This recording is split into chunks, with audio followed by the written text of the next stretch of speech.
Thank you, Ms. Nielsen. Good afternoon. Before I begin, I want to thank those who brought me to this moment.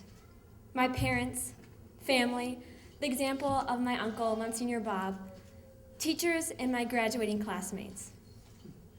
As a send-off speaker, you must be curious about the big finale. No, graduates, I'm not going to compare Dante's 9 circles of hell in respect to our high school years. Nor, Mr. Leone, will I embarrass you with bad chemistry puns like, my name is Bond, covalent bond. Rather, I will share with you all some of the passions that I discovered in my 7 years at St. Ambrose Academy. The Catholic philosopher Mortimer Adler said, "In the case of good books, the point is not to see how many of them you can get through, but rather how many can get through to you." Reflecting on my dog-eared and excessively underlined school books, now proudly lined up on my bookshelf, I will select 3 favorites. The Federalist, by 3 of our founding fathers, John Jay, James Madison, and Alexander Hamilton. Rerum Novarum, by Pope Leo XIII.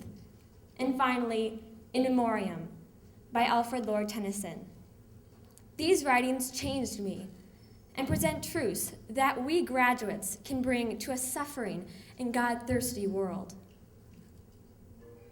This past year, my dabbling interest in current events became a full-fledged passion when my Aunt Rita gave me a subscription to the Wall Street Journal. Nearly every Saturday morning, after coming home from working my breakfast shift at the Jefferson Retirement Home, I couldn't wait to read my favorite column, Declarations by Peggy Noonan. Her columns address the nonstop headlines that speak of the terrific burdens of our world, whether it be the lack of ethical leadership, the looming financial threat, foreign wars, or acts of terrorism. Our confidence in humanity and even God is shaken.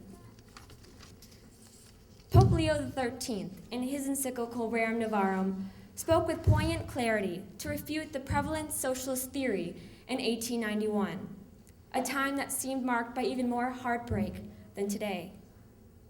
He said that all the striving of men will be vain if they leave out the church. Graduates, we must act on our motto, that Christ is everything for us. If we shut him out, history attests the consequences, as Pope Leo XIII warned.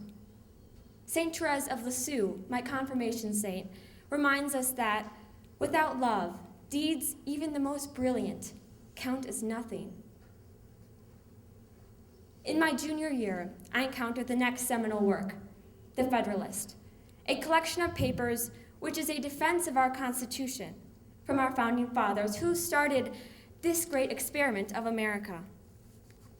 We place these men with their sincerity of purpose, love of principle, on a high pedestal, and doesn't it seem impossible for us to match them?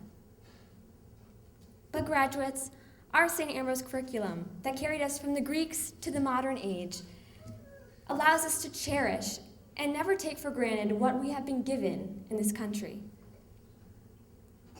The third book that seems fitting as we begin to start again, as we depart to begin again, is Tennyson's In Memoriam. This poem depicts his emotional journey towards conversion after the death of his close friend Arthur. Perhaps this book offers us the greatest lesson, that our faith will be tested. But as Tennyson explains, a faith that is still intact at the end of the storm can love God more fully and freely. In the words of this poet, he fought his doubts and gathered strength.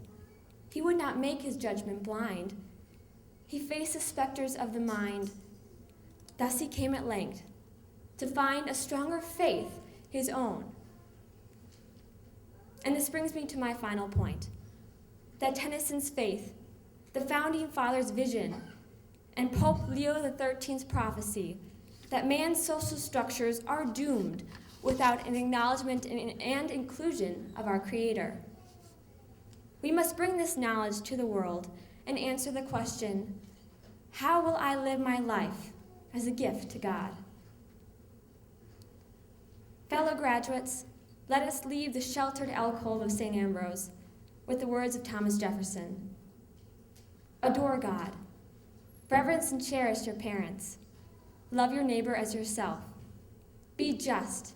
Be true. Murmur not at the ways of providence. So shall the life into which you have entered be the portal to one of eternal bliss. May God bless the class of 2013. Thank you.